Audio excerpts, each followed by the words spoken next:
უკვე საათია საქალაქო სასამართლოში რუსული რეჟიმის პოლიტიკური პატიმრების სასამართლო პროცესი გრძელდება.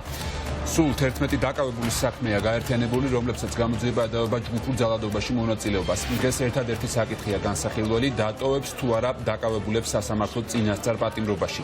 რაც შეეხება წინა სასამართლოს ხდომას და არსებით განხილვას, პროკურატურის მოთხოვნით ეს საკითხი 5 მარტამდეა გადადებული იმის გამო, რომ ბრალდების მხარეს დაკავებულების წინააღმდეგ არანაირი მტკიცებულება არ აქვს. ნინო ჟიჟიაშვილი ჩაგორთვება ახლა სასამართლოდან პირდაპირ ეთერში. ნინო, რა ხდება უშუალოდ პროცესზე და როგორია მხარეების პოზიცია? მიშა, ახლა თბილისის საქალაქო სასამართლოში მიმდინარეობს ხდომა, რომელზეც განიხილება 11 ბრალდებულის პატიმრობაში დატოვების საკითხი და მიუხედავად ამისა, იმდენად პატარაა ეს დარბაზი, სადაც ეს ხდომა მიმდინარეობს, რომ მხოლოდ ადვოკატებისთვის, იმისთვის, რომ დაცვის მხარე განეთავსებინათ, მოუხდათ 2 მაგიდის დამატება. აქ დილიდან შეკრებილი არიან რეჟიმის პატიმრების ოჯახის წევრები, მათი მეგობრები, კოლეგები და დაახლოებით 1 საათის განმავლობაში ისინი სასამართლოს შენობაში შიგნით ხდომათა დარბაზთან იდგნენ რიგში. სასამართლოს წინასწარ ჰქონდა გამოყოფილი ტერიტორია წითელი ლენტით, რომლის მიღმაც არ უშვებდა მოქალაქეებს და იქ იდგნენ მანდატურები. დილიდანვე იყო უკმაყოფილება, რადგან ყველა ხვდებოდა, რომ შეუძლებელი იყო, რომ აი ამ დარბაზს, მესამე სასამართლო დარბაზს დაეტია ამდენი ადამიანი და ისინი მოითხოვდნენ, რომ შეცვლილიყო დარბაზი და ხდომა ჩატარებულიყო პირველ დარბაზში, რომელიც განკუთვნილია ნაფიცი მსაჯულებისთვის და ბევრად უფრო მოცულობითია, როგორც ეს ყველა მიცის და მათ შორის აი ამ მოთხოვნას აყენებდნენ ადვოკატებიც. დაცვის მხარეც მოითხოვდა, რომ დარბაზი შეცვლილიყო, მაგრამ ეს არ გააკეთა თბილისის საქალაქო სასამართლომ. რამდენიმე წუთის განმავლობაში აქ იყო სიტყვიერი დაპირისპირებაც მანდატურებსა და აქ მოსულ მოქალაქეებს შორის, რადგან ცხადია, ყველას ჰქონდა სურვილი, რომ შესულიყო პროცესზე, დასწრებოდა პროცესს და საკუთარი თვალით ენახა თუ რა მოვლენები განვითარდებოდა უკვე შიგნით. დაპირისპირება აღმოჩნდა უშედეგო, არ შეუცვლია თბილისის საქალაქო სასამართლოს დარბაზი და აქ შეკრებილი ადამიანების, მათ შორის პატიმრების ოჯახის წევრების ნაწილი დარჩა გარეთ, მოუხდა გარეთ დარჩენა და ისინი ვერ შევიდნენ სასამართლო პროცესზე. პროცესი უკვე მიმდინარეობს, როგორც გითხარით, დღეს თბილისის საქალაქო სასამართლოში განიხილება 11 პირის პატიმრობაში დარჩენის საკითხი. ეს ხდომა ჩატარდა, რადგან როგორც იცით, პროკურატურამ მოითხოვა, რომ გადადებულიყო სასამართლო პროცესი. წინა სასამართლოს ხდომა, ასე ჰქვია აი ამ ხდომას, რომელიც უნდა ჩატარებულიყო 16 იანვარს, მაგრამ სასამართლომ დააკმაყოფილა საგამოძიებო უწყების შუამდგომლობა და ეს ხდომა გადადო 5 მარტამდე. ამის გამო ჩაინიშნა დღევანდელი პროცესი და დღევანდელ პროცესზე გადაწყდება ეს 11 პირი გათავისუფლდება თუ ამ სასამართლო წინა სასამართლოს ხდომას დაელოდება პატიმრობაში.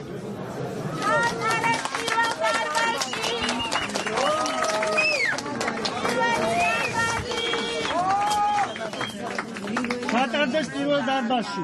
ჩატარდეს პირველ დარბაზში.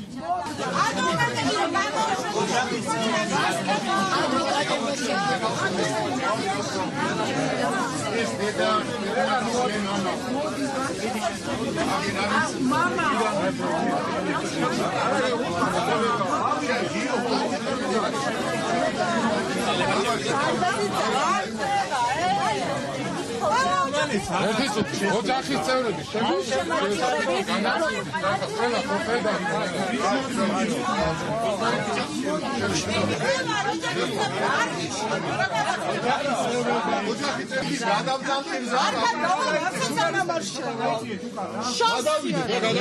შემიში ოჯახის წევრი ხო და ეხლა რომ დავიძახე ეხლა რომ გითხარი გაიგე არ მაინტერესებს უნდა შევიდე.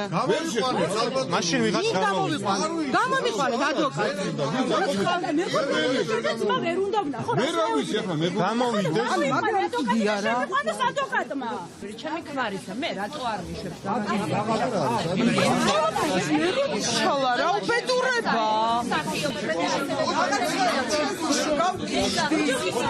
ოჯახის წევრი ვარ, ადამიანო, მაგრამ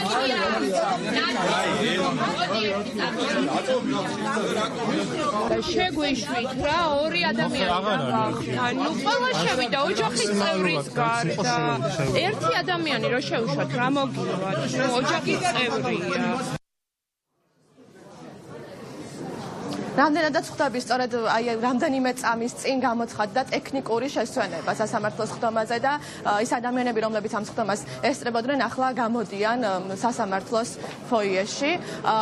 დღეს როგორც იცით განიხილება 11 ადამიანის საქმე და დაცვის მხარე ადვოკატები თავიდანვე ამბობდნენ, რომ პროკურატურის ეს მოთხოვნა ხდომის გადადებასთან დაკავშირებით იყო დაუსაბუთებელი და იყო ერთადერთი მიზეზით, რომ საქმეში არ არსებობს არანაირი მტკიცებულება, რომელიც დაასაბუთებს, რომ არც 11 ადამიანიდან რომელიმეს მიუძღვის რეალურად ბრალი და ჩაიდინა სიცხლის სამართლის დანაშაული. ადვოკატები ამბობენ იმასაც, რომ ახლა ქართულ ოცნებას არ აწყობს ასეთი ხმაურიანი პროცესები, სადაც ცხადი გახდება, რომ პროკურატურას საგამოძიებო უწყებას ამ დრომდე არ აქვს არანაირი ფაქტობრივი მტკიცებულება და სწორედ ამიტომ ცდილობენ, რომ აი ეს საქმე გააჭიანურონ. როგორც იცით, თვეზე მეტია გასული, მათ შორის მსახიობ ანდრო ჭიჭინაძის პატიმრობიდან, შესაბამისად ეს გამოძიება ბევრად უფრო ადრე უნდა ყოფილიყო დაწყებული. პროკურატურა კი ამბობს, რომ ამ დროის განმავლობაში ეს დრო არ იყო საკმარისი იმისთვის, რომ მტკიცებულებები მოეპოვებინათ. საქმე არ არის სამართლებრივი ინტერესით დაწყებული, თავარი ინტერესი არის პოლიტიკური და თავარი ინტერესი არის ის, რომ ამ დრო როგორც სამაგალითო პიროვნება, სამაგალითო დაისაჯოს. უკვე თვეზე მეტია გასული და არც ერთი საგამოძიებო მოქმედება არ აქვს ჩატარებული პროკურატურას და არც ერთი მტკიცებულება არ დევს საქმეში იმისა, რომ არა თუ რაიმე ბრალეულობა არის სახეზე, არამედ რაიმე ეჭვი მაინც გაჩნდეს, რომ შესაძლოა ამ ადამიანებს და კონკრეტულად ანდრო ჭიჭინაძეს რაიმე სახის ისეთი მოქმედება ჰქონდეს გაკეთებული, რის გამოდაც ციხეში უნდა იყოს. ჩვენ რა თქმა უნდა ვაყენებთ ერთადერთ მოთხოვნას, რომ დაუყოვნებლივ სასამართლო დარბაზიდან გათავისუფლდეს ანდრო ჭიჭინაძე, თუმცა მაინც სავარაუდოდ შევთავაზებთ სასამართლოს, რომ გირაოს სახითაც თავად განსაზღვროს გირაოს ოდენობაც და თუ ჩვენი მოთხოვნა პირველი ის, რომ დაუყოვნებლივ გათავისუფლდეს სასამართლო ნახვეწის გარეშე არ დაკმაყოფილდება, შემდგომ უკვე იმსჯელოს გირაოს ნაწილზეც. ზედავებიან ონისე ცხადაძის გახლავთ 225 მუხლი ჯგუფურ ძალადობაში მონაწილეობას ედავებიან ისეთ პირობებში, როდესაც არც ერთი მტკიცებულება არ მიუთითებს, რომ რაიმე სახის ჯგუფურ ძალადობაში მონაწილეობდა, თუ კი ესეთი ძალადობა საერთოდ ადგილზე იყო. ონისე მარტო იყო საერთოდ იმ დღეს აქციაზე და არც ერთ პირს, რომელიც საქმეს დღეს განიხილება და რომელთაც ედავებიან ჯგუფურ ძალადობაში მონაწილეობას ან ორგანიზებას, არც ერთ პირს ონისი არ იცნობს და არც ერთი პირი ონისეს არ იცნობს. შეეხება დღევანდელ შუამდგომობას, ალბათ მოლოდინი გვაქვს, რომ პროკურორები მხარს დაუჭერენ ისევ პატიმრობის მიზანშეწონილობას ან პატიმრობის ძალში დატოვების საკითხს და ბუნებრივია, მე როგორც ონისე ცხადაძის ინტერესების დამცველ ადვოკატს, მექნება შუამდგომობა, რომ საერთოდ არ შეეფარდოს არც ერთი სახის აღკვეთის ღონისძიება, ვინაიდან არც ფაქტობრივი და არც ფორმალური არც ერთი საფუძველი სახეზე არ გვაქვს, თუმცა ალტერნატივის სახით ალბათ ჩვენი მხრიდან მაინც იქნება გირაოს შეთავაზებული სასამართლოს მიერ.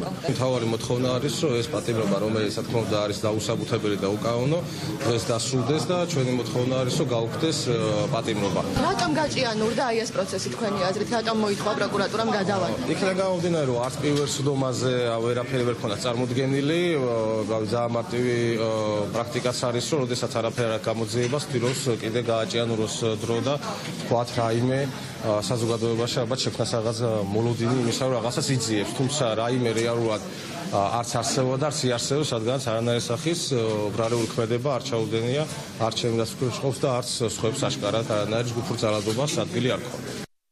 ჩვენი იურისტების ჯგუფი იცავს ანდრო ჭიჭინაძეს და მე თუნდაც შევდივარ ნახულობ, ჩვენ ვახორციელებთ ამ დაცვას. მონიტორინგსაც ვახორციელებ ამ პროცესზე, მთლიანად მასთან დაკავებული სხვა უდანაშაულო ადამიანების, იმიტომ რომ ეს არის აშკარად გამოხატული პოლიტიკური საქმე, სადაც არც ერთი მტკიცებულება არ უდევთ საქმეში, რისთვის არიან ასეთი მძიმე ბრალდებით საბრალდებო სკამზე და რისთვისაც არიან დაპატიმრებულები. ამიტომაც ბუნებრივია სამართლებრივი ბრძოლის ყველა გზა იქნება ჩვენი მხრიდან გავლილი იმისთვის, რომ ეს დავა თუ აქ არ დასრულდება, საერთაშორისო სასამართლოშიც გადაინაცვლოს.